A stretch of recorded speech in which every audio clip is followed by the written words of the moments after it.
नमस्कार साथियों, कैसे हैं आप सभी। साथियों, आज का टॉपिक बहुत ही इम्पोर्टेंट होने वाला है। साथियों, आज हम डिस्कस करने वाले हैं विटामिन। साथियों, आज के टॉपिक में आज हम डिस्कस करेंगे विटामिन क्या हैं, विटामिन कितने प्रकार के होते हैं, विटामिन की खोज किसने की, या विटामिन के स्रोत कौन कौन से हैं और विटामिन की कमी से कौन कौन सी बीमारियां होती हैं। साथियों, यह टॉपिक बहुत ही इंपॉर्टेंट है। यदि आप किसी भी गवर्नमेंट एग्जाम की तैयारी करते हो, चाहे वो यूपी पुलिस हो, यूपी पुलिस एसआई हो, railway, bank, SSC GD, UP TET, UP PET, UPSC, UPPCS, आप किसी भी गवर्नमेंट एग्जाम की तैयारी करते हो तो यहाँ से लगातार प्रश्न परीक्षा में बनते रहते हैं। साथियों, यह टॉपिक सभी परीक्षाओं की दृष्टि से बहुत ही उपयोगी है, तो वीडियो के अंत तक बने रहिए। चलिए हम स्टार्ट करते हैं।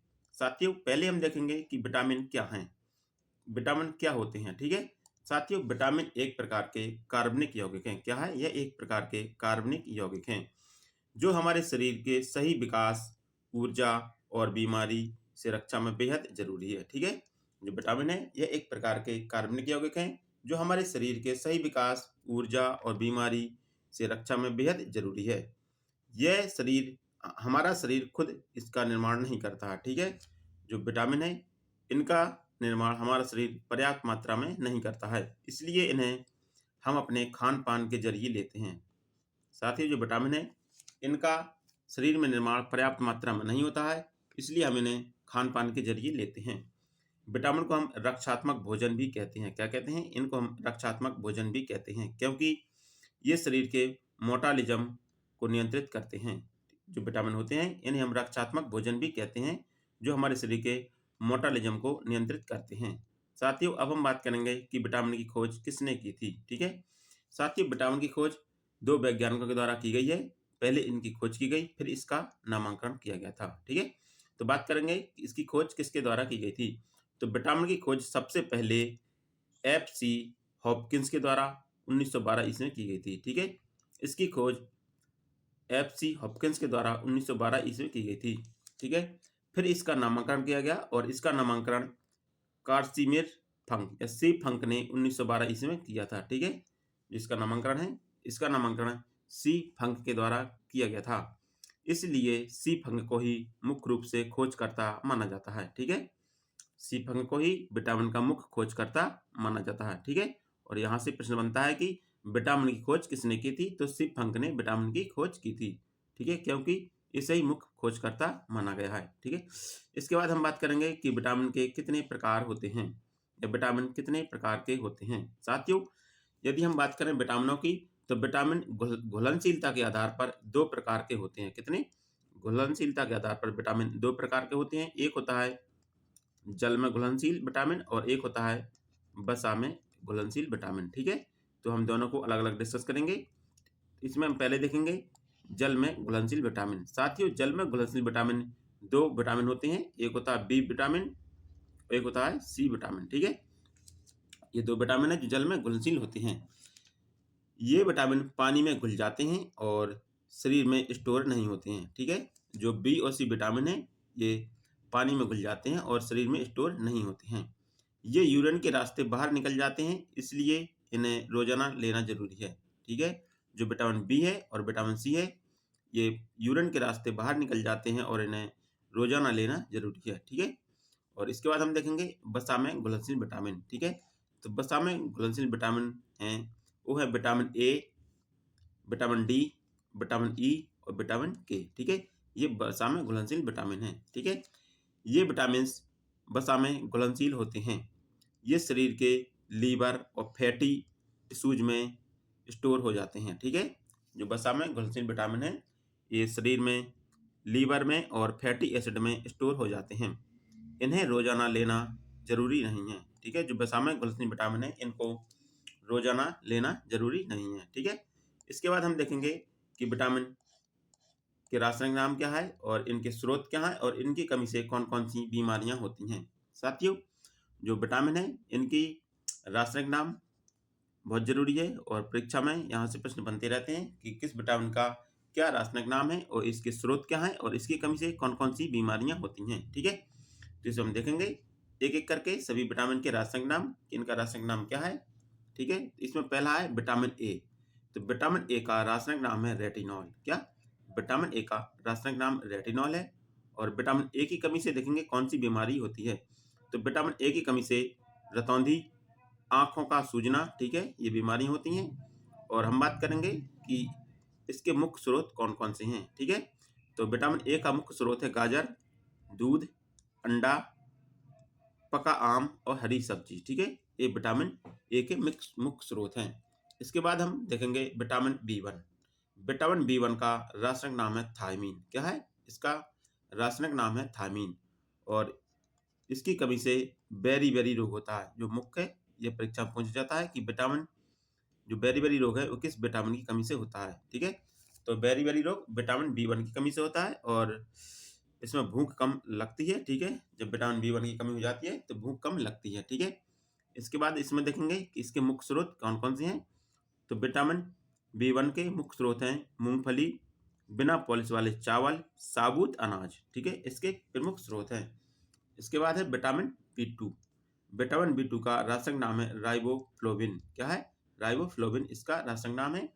और इसकी कमी से त्वचा, होंठ फट जाते हैं। क्या फट जाते हैं? त्वचा, होंठ फट जाते हैं। इसके प्रमुख स्रोत हैं दूध, पनीर, अंडा, हरी सब्जी और टमाटर, ठीक है, इसके प्रमुख स्रोत है। इसके बाद हम देखेंगे विटामिन बी3, ठीक है, कि विटामिन बी3 का रासायनिक नाम क्या है। तो विटामिन बी3 का रासायनिक नाम है नियासिन। क्या है? विटामिन बी3 का रासायनिक नाम है नियासिन। और इसकी कमी से पेलाग्रा रोग हो जाता है। क्या हो जाता है? पेलाग्रा रोग हो जाता है, जिसे हम त्वचा दाद कहते हैं, ठीक है। और इसके प्रमुख स्रोत की बात करें तो इसके प्रमुख स्रोत हैं मांस, मछली, मूंगफली और टमाटर, ठीक है। विटामिन बी3 के प्रमुख स्रोत है मांस, मछली, मूंगफली और टमाटर। इसके बाद है विटामिन बी5। विटामिन बी5 का रासायनिक नाम है पेंटाथोनिक, ठीक है, इसका रासायनिक नाम क्या है? पेंटाथोनिक। और इसकी कमी से बाल सफ़ेद हो जाते हैं और थकान महसूस होती है। क्या होती है? बाल सफ़ेद होते हैं और थकान महसूस होती है, ठीक है। इसके प्रमुख स्रोत हैं मांस, दूध, टमाटर और आलू। जो विटामिन बी5 के प्रमुख स्रोत हैं मांस, दूध, टमाटर और आलू, ठीक है। इसके बाद है विटामिन बी6। विटामिन बी6 का रासायनिक नाम है पैराडॉक्सिन। क्या है? इसका रासायनिक नाम है पैराडॉक्सिन। और इसकी कमी से एनीमिया, त्वचा रोग हो जाते हैं। क्या हो जाता है? एनीमिया हो जाता है और त्वचा के रोग हो जाते हैं, ठीक है। इसके प्रमुख स्रोत की बात करें तो इसके प्रमुख स्रोत हैं ईस्ट, मांस, अनाज और केला, ठीक है। जो विटामिन बी6 के प्रमुख स्रोत हैं ईस्ट, मांस, अनाज और केला, इसके प्रमुख स्रोत हैं, ठीक है।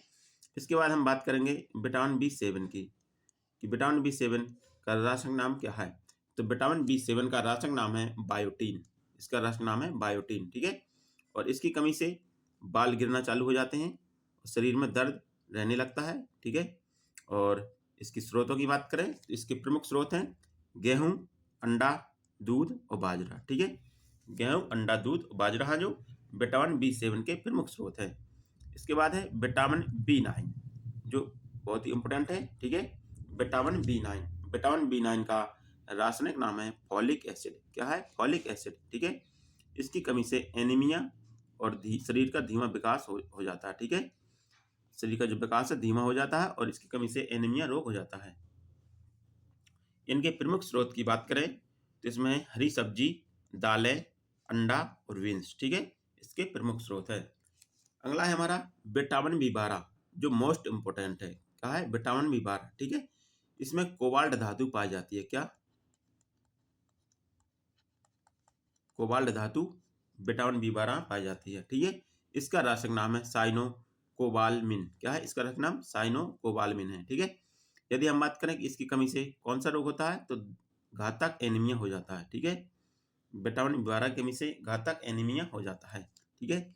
और इसके प्रमुख स्रोत हैं मांस, दूध, दही, अंडा और मछली, इसके प्रमुख स्रोत हैं। इसके बाद है विटामिन सी। विटामिन सी बहुत ही इम्पोर्टेंट है। और विटामिन सी हुआ, विटामिन डी हुआ, विटामिन ई हुआ, ये सभी इम्पोर्टेंट विटामिन है। और इसका रासायनिक नाम है एस्कॉर्बिक एसिड। विटामिन सी का रासायनिक नाम है एस्कॉर्बिक एसिड। और इसकी कमी से स्कर्वी जैसे मसूड़ों से खून आना चालू हो जाता है, ठीक है। और इसके प्रमुख स्रोत हैं आंवला, नींबू, संतरा या मौसमी, ठीक है। क्या है इसके प्रमुख स्रोत? आंवला, नींबू, संतरा और मौसम्बी इसके प्रमुख स्रोत हैं। ठीक है, इसके बाद हम देखेंगे विटामिन डी। विटामिन डी का रासायनिक नाम क्या है? तो विटामिन डी का रासायनिक नाम है कैल्सीफेरोल। क्या है इसका नाम? कैल्सीफेरोल। इसकी कमी से रिकेटस रोग, जिसे हम सूखा रोग कहते हैं, ठीक है, रिकेटस रोग हो जाता है जिसे हम सूखा रोग कहते हैं। ठीक है, इसका प्रमुख स्रोत है सूर्य की धूप। ठीक है, सूरज की धूप से विटामिन डी प्राप्त होता है, और यह मछली का तेल से विटामिन डी प्राप्त होता है, और दूध और अंडा से भी विटामिन डी प्राप्त होता है। Vitamin E. विटामिन ई का रासायनिक नाम है टोकोफेरोल। क्या है? टोकोफेरोल है, यह विटामिन ई का रासायनिक नाम है, और इसकी कमी से जनन क्षमता में कमी आ जाती है। ठीक है, जो विटामिन ई है इसकी कमी से जनन क्षमता में कमी आ जाती है, और इसके प्रमुख स्रोत हैं अंकुरित गेहूं, ठीक है, बादाम, हरी सब्जियां। अंकुरित गेहूं और बादाम, हरी सब्जियां इसके प्रमुख स्रोत हैं। इसके बाद है विटामिन के। विटामिन के का रासायनिक नाम है फाइलोक्लोकेबिनोन। क्या है? फाइलोकेबिनोन। ठीक है, इसकी कमी से रक्त का थक्का बनना बंद हो जाता है। क्या हो जाता है?